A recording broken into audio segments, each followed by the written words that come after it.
Bien-aimés frères et sœurs dans le Seigneur, que la grâce du Tout-Puissant repose sur chacun de vous, et je salue chaleureusement chacun de vous dans le nom qui est au-dessus de tout nom, le nom de la rédemption, le nom du Seigneur et Sauveur Jésus-Christ, et je vous souhaite de tout cœur de riches bénédictions à l'écoute de ce que vous allez entendre et de ce que vous allez voir.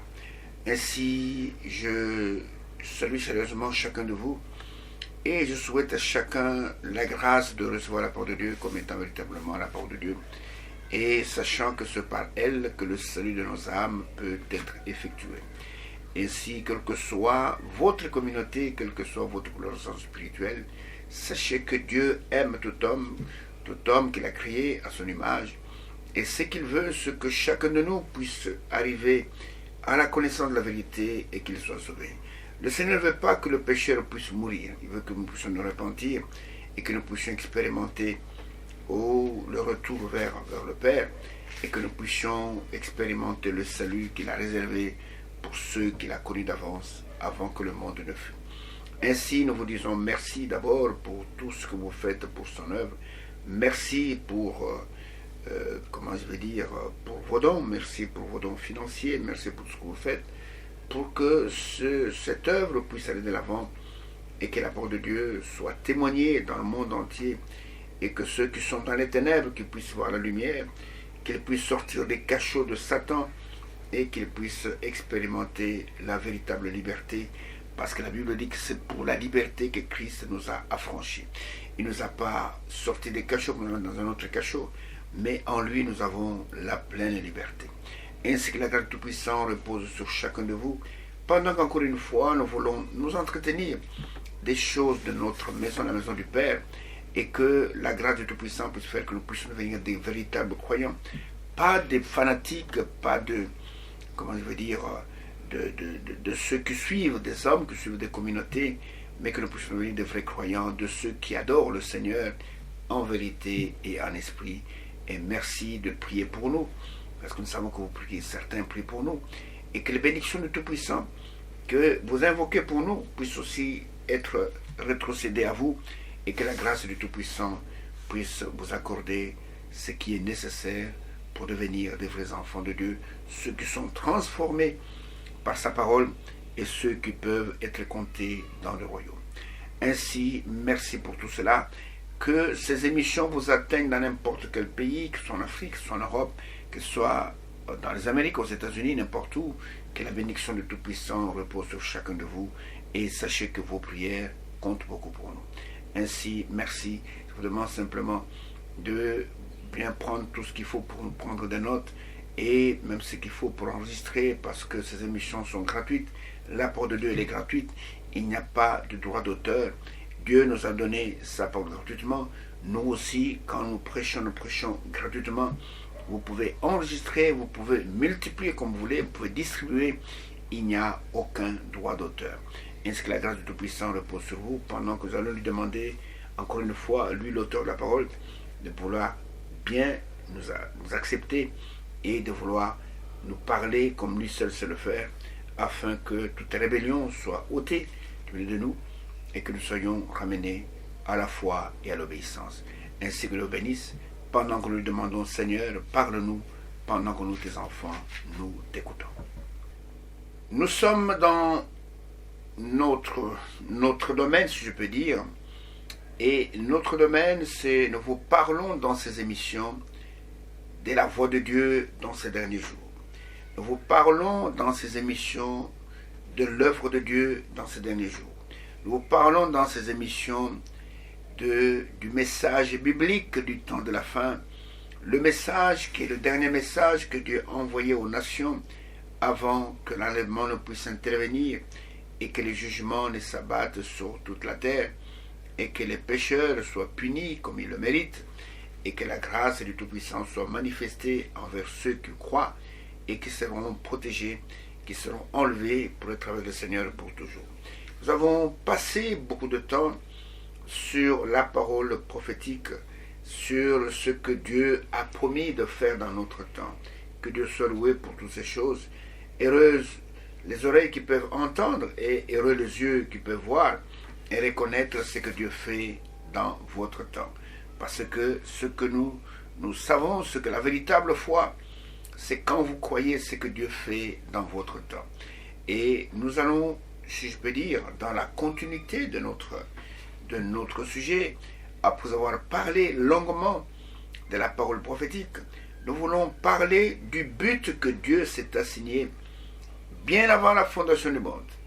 En créant l'homme, Dieu avait un but qu'il s'est assigné, et ce but c'était d'être un avec l'homme. Donc pendant un certain temps, nous allons parler de l'unité, et pas de n'importe quelle unité, de l'unité avec Dieu. Nous allons parler de cela, et soyez attentifs, parce que beaucoup de gens parlent de l'unité, mais beaucoup ne savent pas de quoi ils parlent. Et nous voulons que Dieu seul nous parle, et qu'il nous montre en fait ce qu'il veut que, par l'unité, ce qu'il veut que nous puissions faire, pour que nous puissions être un avec lui. Alors je vais lire 2 écritures qui vont nous servir de base tout le long de ce sujet. Donc nous parlons de l'unité avec Dieu, pas l'unité, n'importe quelle unité avec Dieu. Alors, la première écriture, je voulais prendre Hébreux chapitre 1er. Hébreux chapitre 1er, je lis d'abord les 3 premiers versets. Hébreux chapitre 1er, les 3 premiers versets. Alors là, c'est l'apôtre Paul qui s'adresse à ses frères hébreux.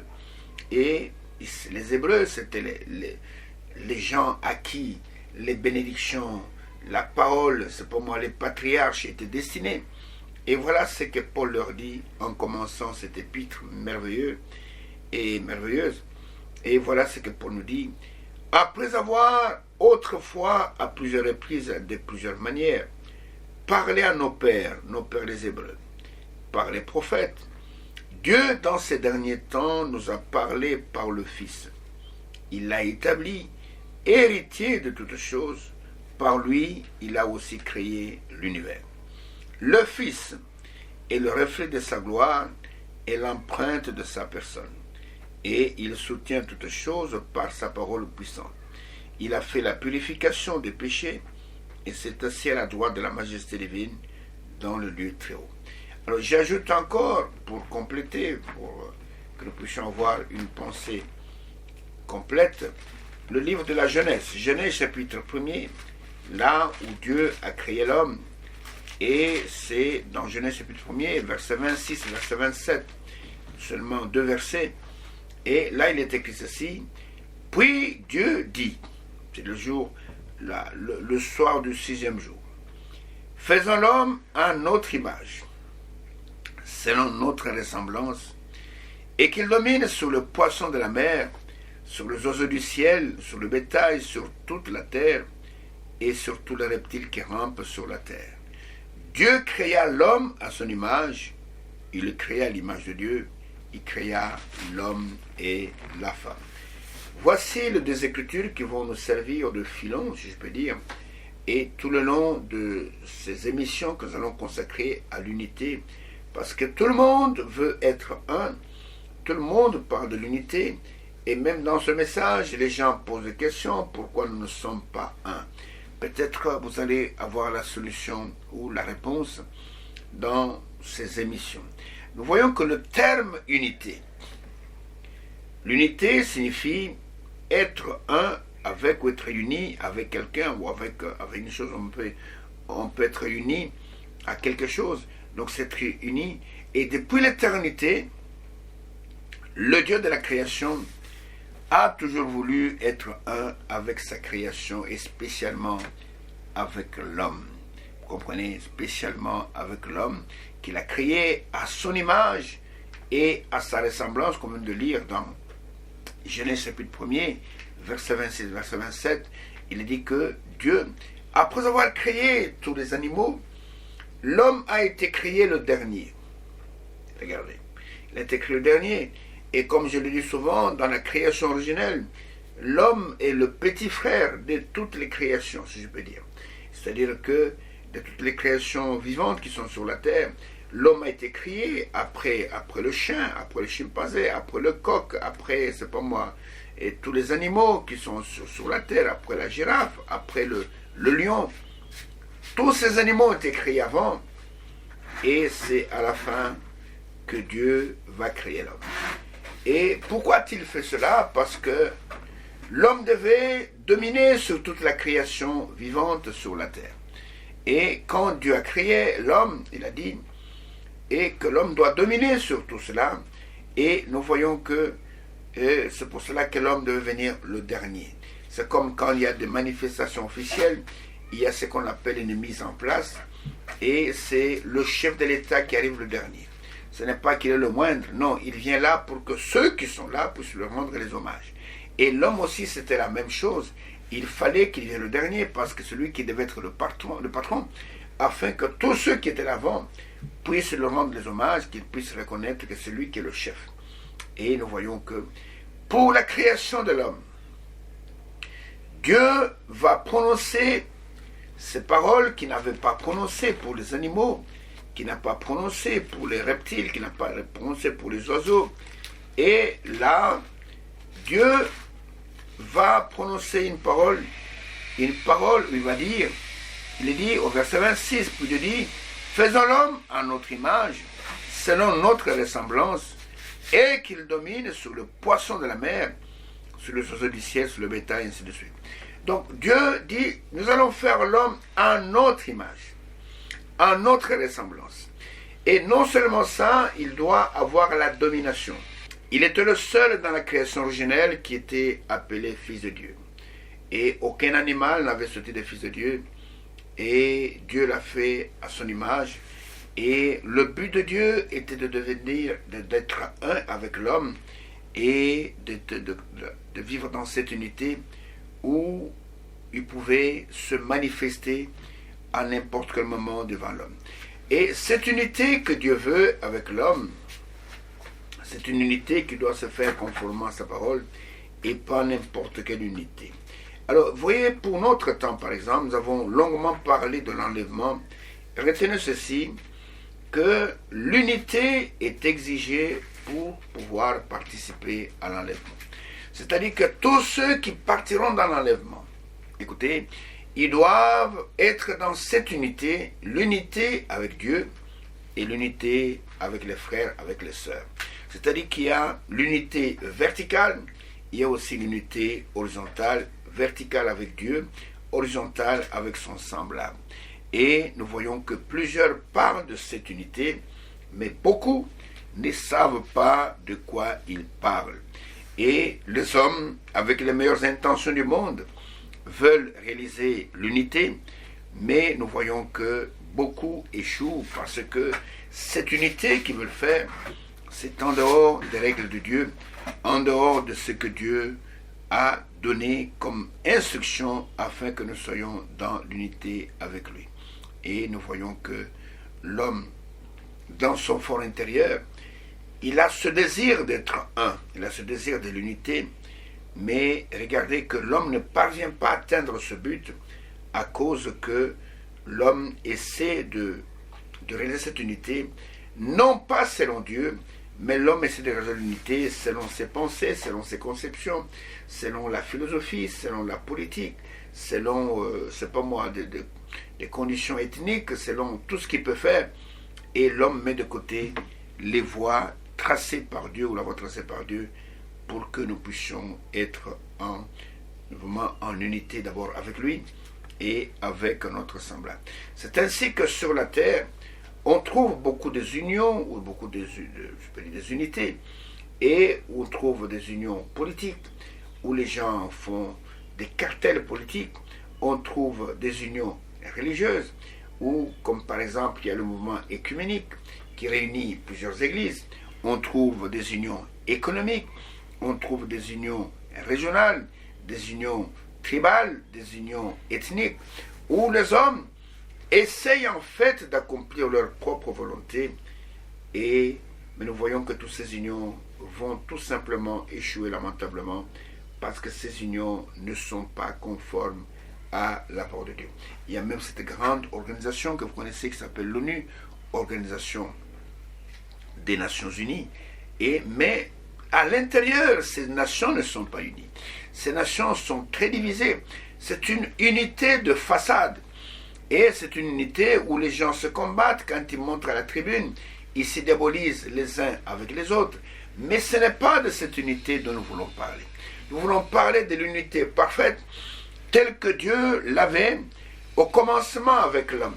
Regardez que Dieu était tellement en communion avec l'homme qu'il descendait chaque jour, chaque matin, chaque soir, si je peux dire, dans le jardin d'Éden. Et là, quand il descendait, c'était pour parler avec ses fils, pour parler avec son fils plutôt, avec son fils et avec sa fille. Et il était en communion avec eux parce que le péché n'existait pas. L'unité parfaite était là, l'harmonie parfaite était là, et Dieu était en communion avec l'homme. On a dit que faisons l'homme à notre image, à notre ressemblance, et quand il est à cette image-là, alors Dieu était en communion avec cet homme. Et les unités ou les unions que les hommes essaient de fabriquer sur la terre n'ont rien à voir avec l'unité que Dieu voulait manifester au commencement. Et Dieu, dans son plan, il a toujours voulu que l'homme soit un avec lui, que l'homme soit en communion avec lui, que l'homme soit en parfaite harmonie avec lui.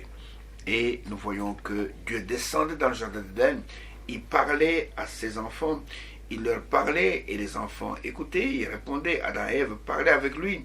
Et nous voyons que c'était ça l'unité parfaite.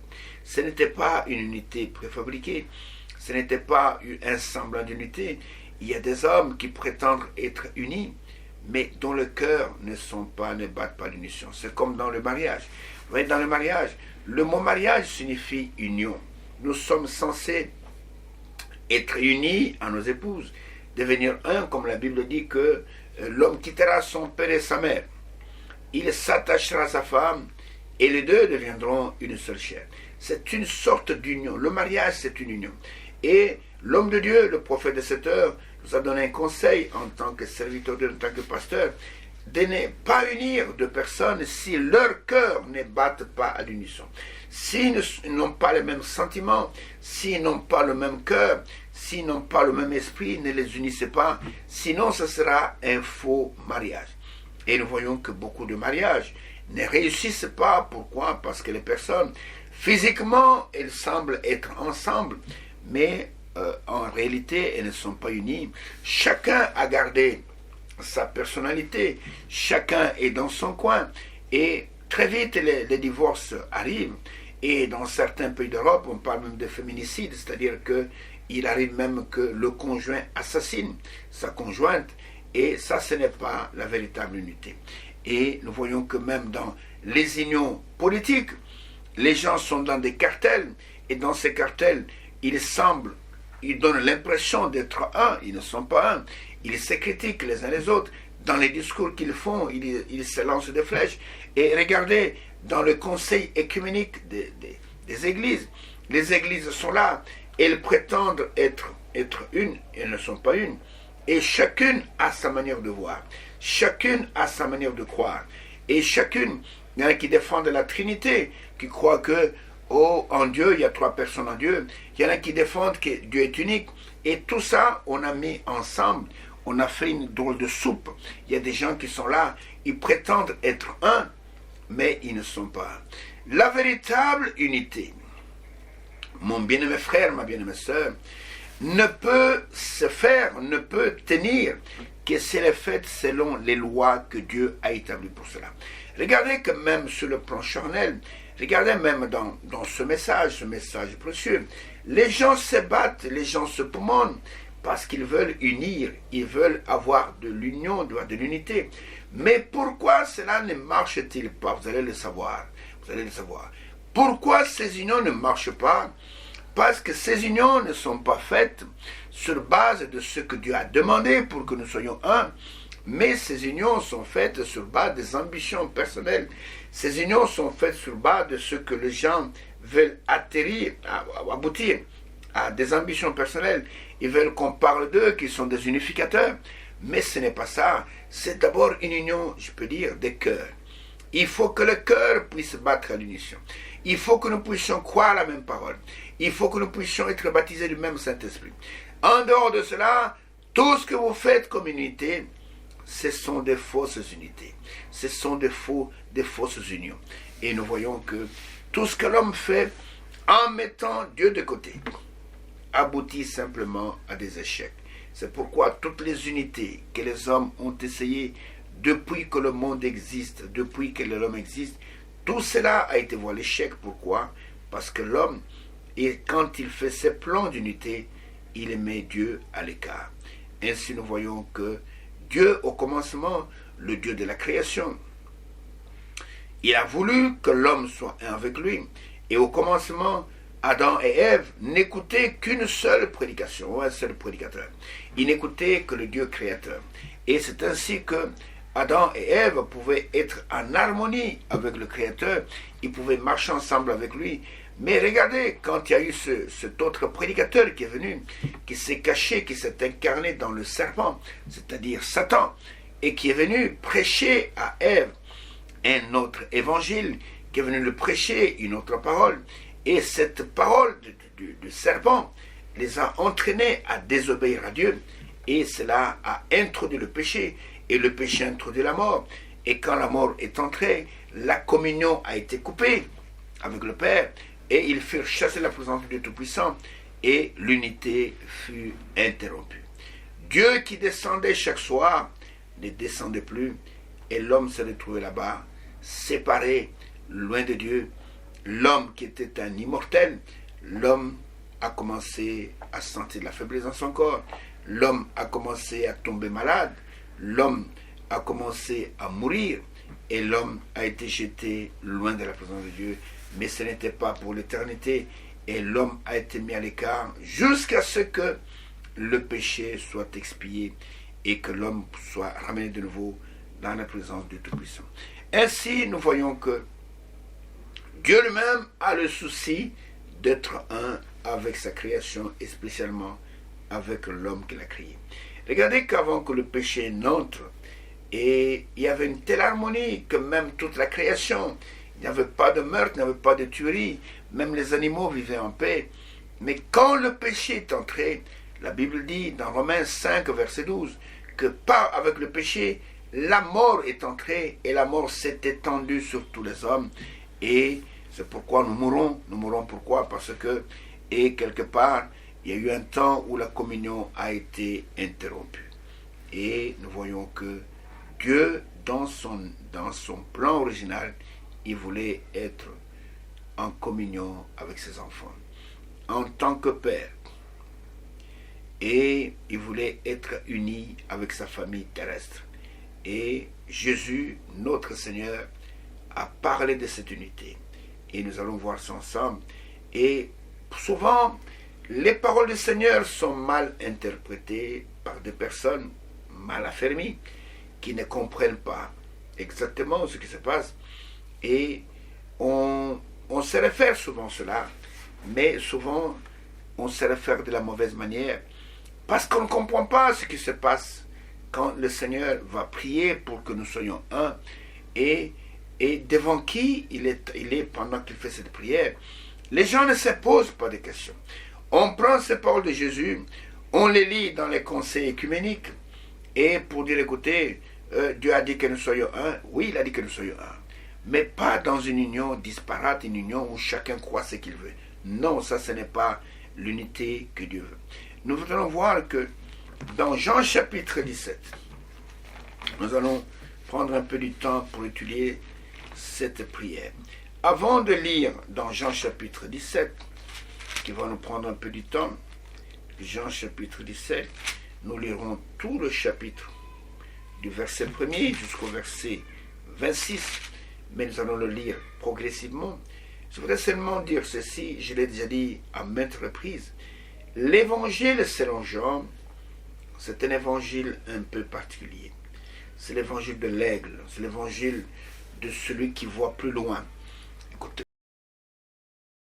Matthieu, c'est l'évangile du lion, c'est l'évangile où Christ est présenté comme étant le roi.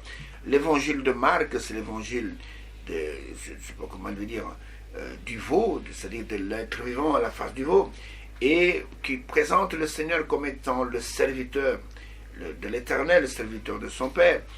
Et l'évangile de Luc, c'est l'évangile de l'homme, l'être vivant à la face de l'homme, et c'était l'évangile et qui exalte je peux dire, la nature humaine de faire des recherches, ou Luc a fait des recherches sur l'évangile.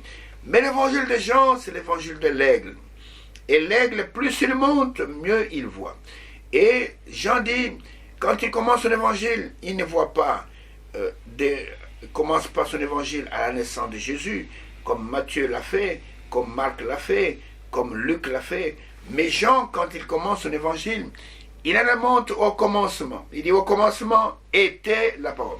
Lui, il va jusqu'au commencement, il n'a pas commencé, Jésus est en à Bethléem. Non.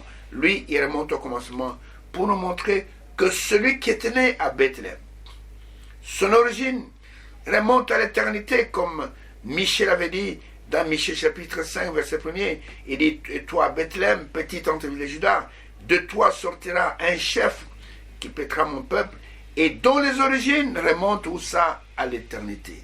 Et dans l'éternité, qui était dans l'éternité, il n'y avait qu'Élohim seul. Et c'est lui qui existe par lui-même. Il y avait Elohim seul, c'est lui seul qui existe dans l'éternité. Et nous voyons que Jean est remonté jusqu'à là. Alors regardez, cet évangile a une particularité. Quand vous allez du premier chapitre jusqu'au chapitre 13, c'est là où le Seigneur, au chapitre 13, où le Seigneur va prendre le repas du Seigneur, qui va abolir la Pâque pour la remplacer par le repas du Seigneur. Et nous voyons que c'est à la fin du chapitre 13 que Judas, qui était l'unique démon qui était dans l'église vivant, va partir. Parce qu'aussi longtemps que Judas était là, le Seigneur parlait d'une manière imagée. Parce que la révélation du plan de Dieu, la révélation de la parole de Dieu, n'est pas réservée aux enfants de l'ennemi, n'est pas réservée à la sémence du serpent. Cette révélation est réservée uniquement à ceux qu'il a connus d'avance et qu'il a prédestinés à la vie éternelle, qu'il a prédestinés à entrer dans le royaume.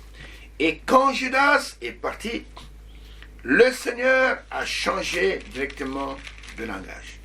Je l'ai déjà montré plusieurs fois, mais je le répète encore pour ceux qui n'ont pas l'occasion, de suivre nos émissions en continuité.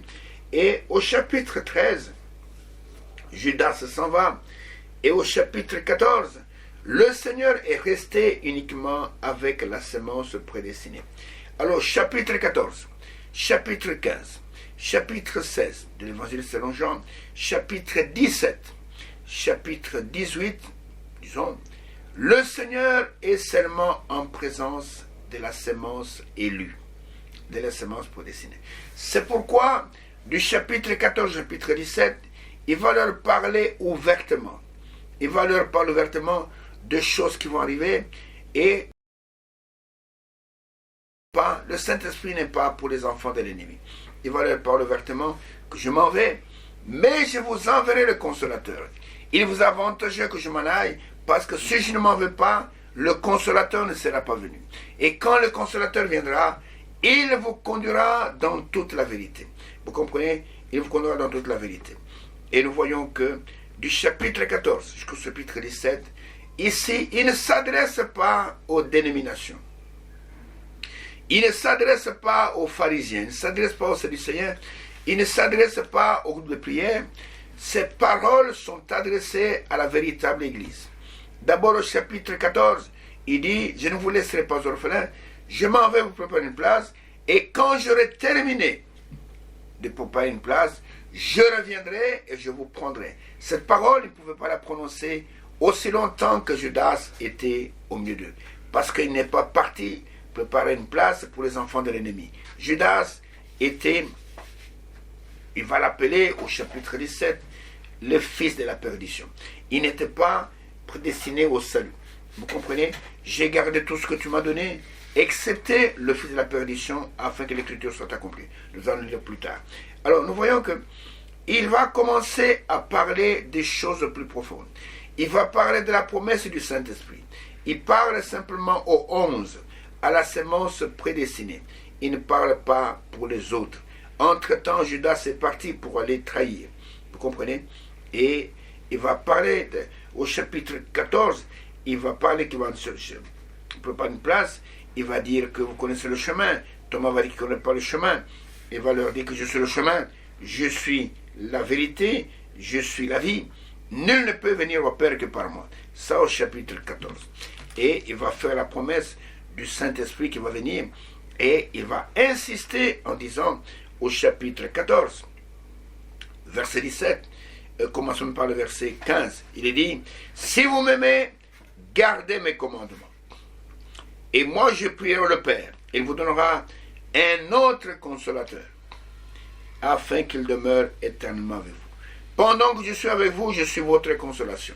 Mais il faut que je m'en aille et je prierai le Père afin qu'il vous envoie un autre consolateur. Maintenant, verset 17.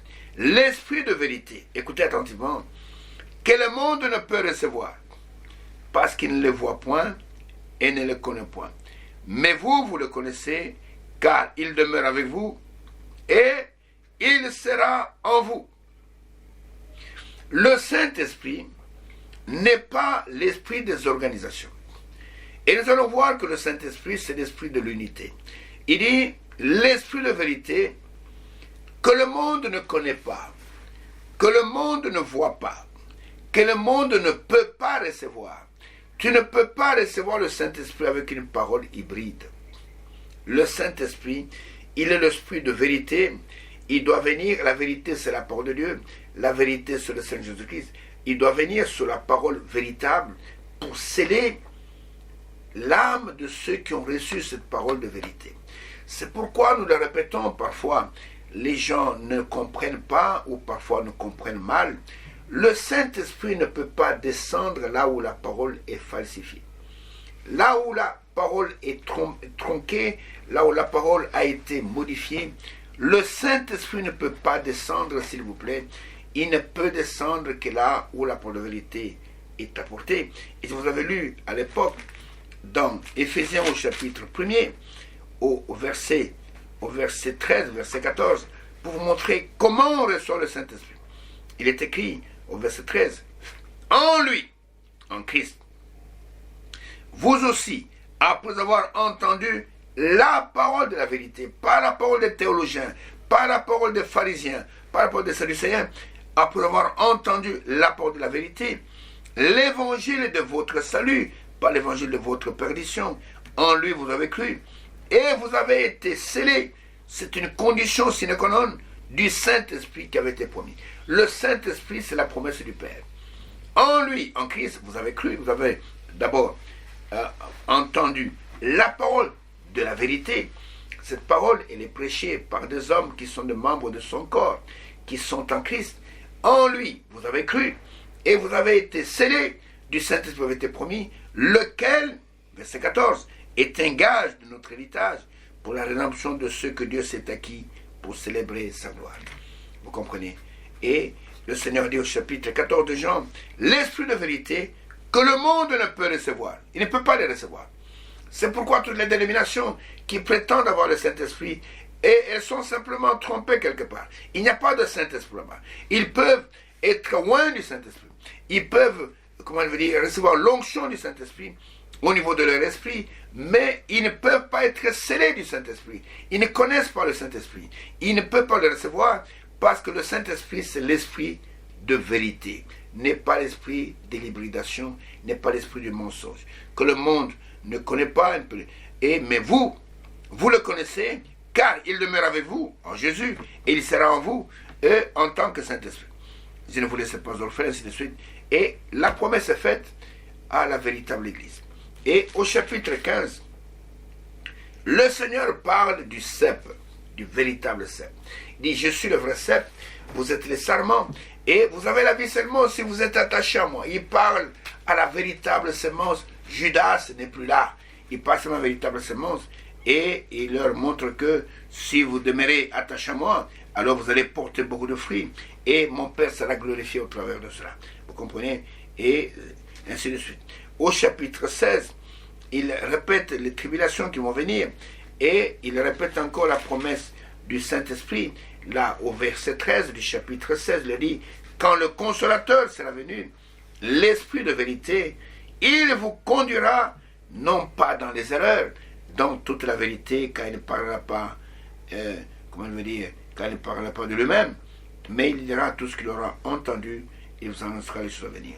Il me glorifiera parce qu'il prendra de ce qui est à moi et vous l'annoncera. Le Saint-Esprit, quand il vient dans votre âme, écoutez-moi bien, soyez attentifs à cela. Le Seigneur dit, il vous conduira dans toute la vérité. Le Saint-Esprit ne conduit pas tantôt dans la vérité, tantôt dans l'erreur. C'est la raison pour laquelle tous ceux qui sont champions des fausses doctrines, tous ceux qui sont champions des déviations doctrinales, tous ceux qui prêchent des fausses paroles, et pourquoi prêchent-ils ces choses? Parce qu'ils n'ont pas reçu le véritable consolateur. Et c'est pourquoi ils prêchent ces choses-là. Oh, les tonnerres sont révélés, c'est parce qu'ils n'ont pas le Saint-Esprit. Oh, Branham sur le troisième Adam, c'est parce qu'ils n'ont pas le Saint-Esprit. Oh, nous sommes déjà enlevés, c'est parce qu'ils n'ont pas le Saint-Esprit. Ils n'ont jamais connu le consolateur. Parce que le consolateur en vous, il ne peut pas vous conduire tantôt dans la fausseté, tantôt dans la vérité. Regardez, il est écrit dans Romains chapitre 8, verset 14. Romains chapitre 8, verset 14. Il est écrit, car tous ceux qui sont conduits par l'Esprit de Dieu sont fils de Dieu. Comment tu peux dire que tu es fils de Dieu? Tu es conduit dans le mensonge, tu es conduit dans la fornication, tu es conduit dans l'adultère, tu es conduit dans vos fausses compréhensions de la parole de Dieu.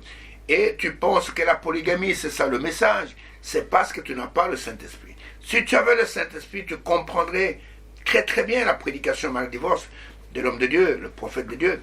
Et tu ne seras pas dans la confusion en vivant dans un harem de femmes.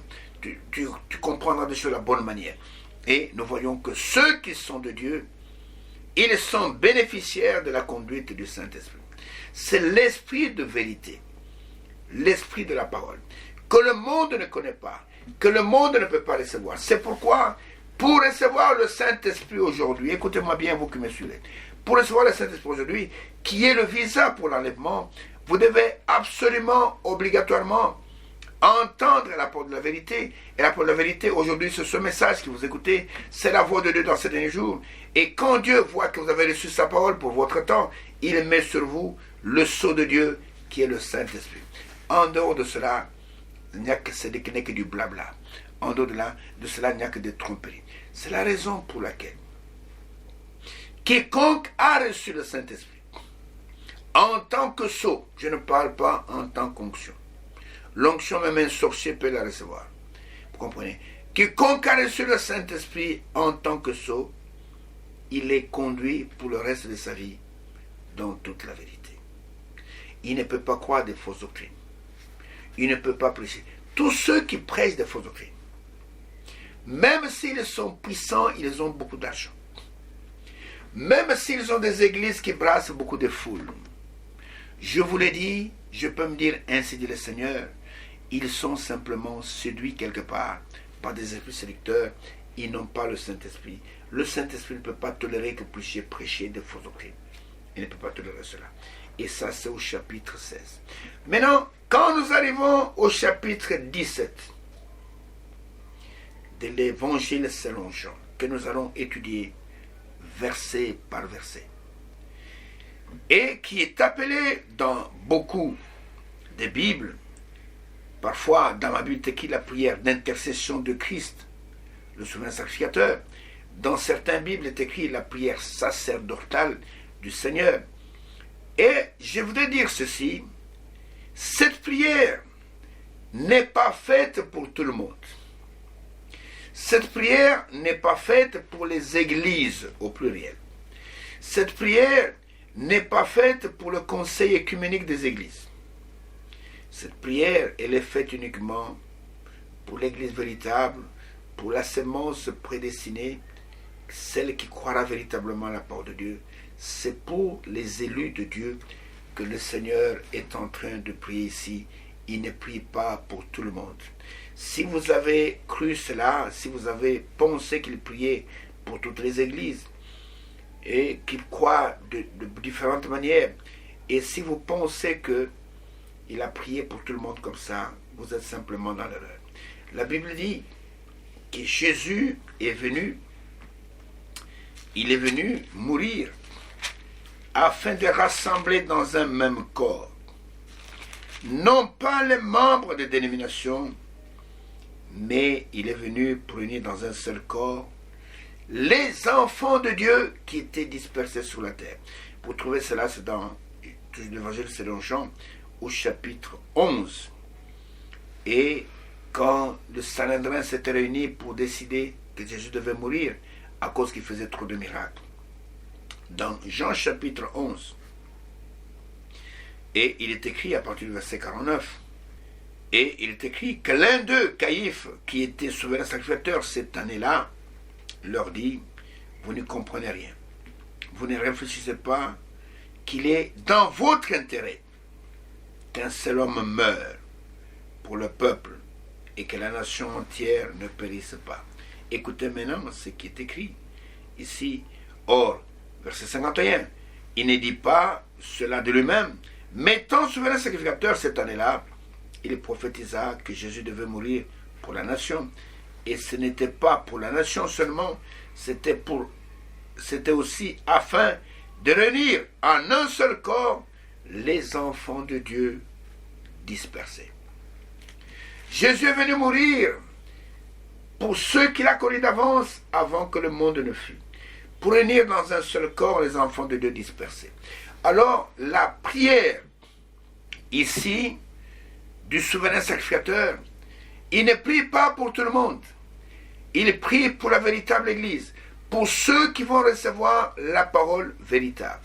Alors maintenant, suivons cette prière, verset par verset, parce que le but de cette prière est que nous soyons un, que nous soyons dans l'unité. Et voilà ce qui est écrit, après avoir parlé au chapitre 16, après avoir dit à ses disciples qu'ils auront des tribulations, après avoir dit que je vous donne ma paix, non pas comme le monde la donne, mais je vous donne la véritable paix. Alors, écoutez ce qu'il leur dit au chapitre 17, verset 1er. Après avoir parlé ainsi, Jésus leva les yeux au ciel et dit, Père, l'heure est venue, glorifie ton Fils afin que ton Fils te glorifie. Selon que tu lui as donné pouvoir sur toute chair, afin qu'il accorde la vie éternelle à tous ceux que tu lui as donnés. Pour la vie éternelle, c'est qu'ils te connaissent, toi, le seul vrai Dieu, et celui que tu as envoyé, Jésus-Christ. Je t'ai glorifié sur la terre, j'ai achevé l'œuvre que tu m'as donnée à faire. Et maintenant, toi, Père, glorifie-moi auprès de toi de la gloire que j'avais auprès de toi avant que le monde soit. J'ai fait connaître ton nom aux hommes que tu m'as donnés du milieu du monde. Ils étaient à toi et tu me les as donnés et ils ont gardé ta parole. Je m'arrête d'abord là. Il dit, or la vie éternelle, c'est qu'ils te connaissent, toi, le seul vrai Dieu, et celui que tu as envoyé, Jésus-Christ. Ici, on a l'impression qu'il parle de deux personnes, et la vie éternelle, c'est qu'ils te connaissent, toi, le seul vrai Dieu, et celui que tu as envoyé, Jésus-Christ. En fait, la divinité, c'est un mystère. Et ce mystère doit vous être révélé. En ce sens que le Dieu créateur qui a créé toutes choses, quand l'homme est tombé dans le péché, tombé dans la mort, il a dû devenir lui-même le parent rédempteur. Il est devenu un homme. Il est devenu un homme de chair et de sang. Parce que le rédempteur, il fallait qu'il soit de chair et de sang. Et il fallait quelqu'un qui soit sans péché. Alors, il a revêtu notre humanité afin que nous puissions revêtir sa nature céleste. Et nous voyons que il est venu sur la terre et il a revêtu ce corps de chair pour condamner le péché dans une chair semblable à la nôtre. On l'appelait fils. Mais nous, quand nous entendons parler de fils de Dieu, nous comprenons par là, c'est Dieu dans la chair humaine. Nous ne comprenons pas là la deuxième personne de la Trinité. Regardez dans Jean chapitre 10, d'ailleurs Jésus lui-même ne s'est jamais appelé que je suis Dieu dans les évangiles. Il n'a jamais dit ça. Et il a dit seulement aux Juifs dans Jean chapitre 10, et voilà ce qu'il leur a dit dans Jean chapitre 10. Et parlant avec les Juifs, c'est le chapitre où il se présente comme étant le bon berger. Mais au verset 30, et il est dit ceci: moi et le Père, nous sommes un. Alors il dit, alors les Juifs prirent de nouveau de pierres pour le lapider. Jésus leur dit: je vous ai fait voir plusieurs bonnes œuvres venant de mon Père, pour laquelle me lapidez-vous? Les Juifs lui répondirent: ce n'est point pour une bonne œuvre que nous te lapidons, mais pour un blasphème, et parce que toi qui es un homme, tu t'es fait Dieu. Vous voyez, eux, ils avaient une bonne compréhension. Ils savaient que cet homme, en disant qu'il est le Fils de Dieu, c'est-à-dire le Messie, les Juifs savent que le Messie, c'est le Dieu lui-même. Il n'y a que les gens des nations qui sont embrouillés à cause de l'idolâtrie qui règne parmi les nations. Alors ils voient beaucoup de personnes en Dieu. Et Jésus n'a pas dit que je suis Dieu. Il a dit: moi et le Père, nous sommes un, je suis le Fils de Dieu. Et il dit: écoutez, nous ne te lapidons pas pour une bonne œuvre, pour les bonnes œuvres, tu es champion. Mais nous te lapidons parce que toi qui es un homme, tu t'es fait Dieu. Écoutez maintenant ce qui va arriver, verset 32. Et plutôt au verset 34. Jésus leur répondit: n'est-il pas écrit dans votre loi, ça c'est le psaume 82, n'est-il pas écrit: j'ai dit vous êtes de Dieu? Vous comprenez? J'ai dit vous êtes de Dieu. Et écoutez, si elle a appelé Dieu ceux à qui la parole de Dieu a été adressée, et si l'écriture ne peut être anéantie, celui que le Père a sanctifié et envoyé dans le monde, vous lui dites: tu blasphèmes. Et c'est là, écoutez, parce que j'ai dit: je suis le Fils de Dieu. Et il était réellement le Fils de Dieu. Et c'est le Fils de Dieu, c'est la divinité manifestée dans un corps de chair. Et les Juifs ont voulu lapider pour cela. Alors, dans Jean 17, il dit: or la vie éternelle, c'est qu'ils te connaissent, toi, le seul vrai Dieu, et celui que tu as envoyé. En fait, c'est lui-même qui est venu dans un corps de chair. Quand Philippe a demandé, dans Jean 14, montre-nous le Père, cela ne suffit. Et qu'est-ce que le Seigneur a répondu à Philippe? Philippe, il y a si longtemps que tu es avec moi et toi tu ne m'as pas connu, comment dis-tu montre-nous le Père? Celui qui m'avait vu le Père. Et celui que tu as envoyé, qui s'appelle Jésus-Christ. Et il dit: j'ai fait connaître ton nom aux hommes que tu m'as donné. Et regardez que chaque fois, il parle des personnes que le Père lui a données. Au verset 4, il dit: je t'ai glorifié sur la terre, j'ai achevé l'œuvre que tu m'as donnée à faire. Et il dit ceci: maintenant toi, Père, glorifie-moi auprès de toi-même, de la gloire que j'avais auprès de toi avant que le monde ne fût. Et au verset 6, il dit: j'ai fait connaître ton nom aux hommes que tu m'as donnés du milieu du monde, et ils étaient à toi, et tu me les as donnés, et ils ont gardé ta parole. C'est très important. Vous comprenez? Et au verset 2, il dit: et tu as donné au Fils le pouvoir, selon que tu l'as donné, le pouvoir sur toute chair, afin qu'il accorde la vie éternelle à tous ceux que tu lui as donnés. C'est au passé. Tu ne l'as pas donné maintenant, à tous ceux que tu l'as donné. C'est ainsi que cette prière, le Seigneur prie pour ceux que le Père lui a donnés avant la fondation du monde. J'ai toujours dit, je le répète à cette heure, si tu n'as jamais été en Dieu, il n'y a aucune possibilité que tu puisses rentrer en Dieu. Si tu n'as jamais été connu de lui avant que le monde ne fût, et il n'y a pas moyen pour toi de retourner à lui, parce que il n'y a que ceux qui étaient en lui qui vont amorcer le chemin de retour, qui vont rentrer pour être avec lui et être en lui pour l'éternité. Et il va prier uniquement pour ceux qui étaient connus d'avance du Père, que le Père a donné au Fils, et c'est pour eux qu'il va donner, qui va parler de l'unité. Et je peux quand même ajouter le verset 7 et le verset 8. Et il dit: maintenant ils ont connu que tout ce que tu m'as donné vient de toi. car je leur ai donné les paroles que tu m'as données, ils les ont reçues et ils ont vraiment connu que je suis sorti de toi et ils ont cru que tu m'as envoyé. C'est pour ces personnes-là et pour eux seuls, ceux qui ont gardé la parole, que le Seigneur va prier pour qu'ils soient dans l'unité. L'unité que nous avons à faire avec le Père, avant d'être unis avec le frère, parce que je vais vous montrer que vous devez d'abord être unis avec Dieu avant d'être unis avec votre frère. Si toi tu es uni avec Dieu, moi je suis uni avec Dieu, alors nous serons unis ensemble. D'abord l'unité verticale vers le haut, vers le Père, et ensuite l'unité horizontale vers le frère qui est à côté de toi.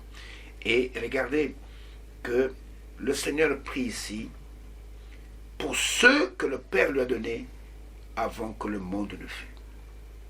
Tu me les as donnés avant que le monde ne fût. Tu me les as donnés du milieu du monde. Et ils étaient à toi et tu me les as donnés. Et chose importante, ils ont gardé ta parole. Et au verset 7, il dit, maintenant ils ont connu que tout ce que tu m'as donné, à moi le Fils, vient de toi, car je leur ai donné les paroles que toi le Père tu m'as données, et ils les ont reçues, et ils ont vraiment connu que je suis sorti de toi. Écoutez, ils ont cru que tu m'as envoyé. C'est-à-dire que, aussi longtemps que ta foi n'est pas une foi pure, aussi longtemps que tu ne crois pas la parole dans sa globalité, aussi longtemps que tu ne gardes pas la parole, l'unité avec le Père est impossible. Les gens veulent unir les gens, leurs semblables, et en croyant n'importe quoi. Il y en a qui disent, écoutez, nous sommes un en Branham. Nous ne sommes pas un en Branham. Il n'y a pas d'unité en Branham. Il y a d'unité seulement en Jésus-Christ. Vous comprenez?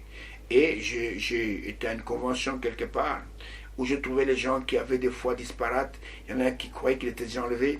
D'autres croyaient que Branham est Dieu. D'autres croyaient que Jésus est venu en 1963. Et d'autres croyaient que Branham, c'est le troisième Adam. Et il y a un qui s'est levé qui a dit, écoutez, nous voulons être un, mais que chacun respecte la foi de l'autre. Que chacun, personne ne critique ce que l'autre croit. Ça, c'est l'écuménisme. Dans l'écuménisme, vous avez plusieurs communautés qui croient différemment. Les trinitaires sont là. Les gens qui croient c'est cela, ils sont là. Et ils prétendent être un, ils ne sont pas un. Ce n'est pas l'unité selon Dieu. L'unité selon Dieu, nous allons le voir, que Dieu nous aide à comprendre cela, c'est l'unité de la parole et l'unité de l'esprit. Nous devons croire la même parole, même dans ce message. Je le répète tout le temps. Tout ce qu'on appelle parole de Dieu n'est pas parole de Dieu. Tout ce qu'on appelle message n'est pas message. Et il n'y a qu'un seul message biblique. Et il y en a par exemple qui croient, leur message c'est boire un peu. C'est la grâce infinie. Ils appellent ça la grâce infinie. Là, ce qu'ils appellent grâce, moi j'appelle cela disgrâce infinie. Vous comprenez? Et c'est vivre dans une vie de luxure, une vie de péché. Et luxure, ce n'est pas le luxe, hein. Luxure, c'est la vie de péché. Vous comprenez? Et ces gens vivent dans ces choses-là. Et vous dites, écoutez, venez, soyons un. C'est impossible. Et je vais vous montrer que la Bible dit, deux hommes marchent-ils ensemble sans être concertés? Nous devons être d'accord sur ce que nous croyons. Nous devons être d'accord. Avoir l'esprit de l'unité qui est le Saint-Esprit. En ce moment-là, l'unité s'est fait automatiquement. Tu n'as pas besoin de faire un effort. Et les pièces vont s'emboîter automatiquement. Nous serons automatiquement un. Et nous voyons que le Seigneur prie pour ceux qu'il a connus d'avance, ceux qui ont gardé sa parole, et ceux qui ont reconnu qu'il était sorti de Dieu, ceux qui ont reconnu qu'il avait les paroles du Père, c'est pour eux qu'il prie. Ainsi que Dieu nous assiste pendant que nous méditons ces choses jusqu'à la prochaine émission. Et quand nous allons arriver à la prochaine émission, nous allons aller lentement mais sûrement en profondeur, et vous allez voir que l'unité dont Dieu parle et qu'il a voulu que cette unité puisse être entre lui et sa création n'est pas ce que nous croyons. Ainsi que Dieu vous bénisse et que vous accorde le discernement des choses les meilleures. Méditez ces choses en attendant que nous puissions nous retrouver dans l'émission prochaine, et que Dieu vous bénisse, et je vous dis à l'émission prochaine.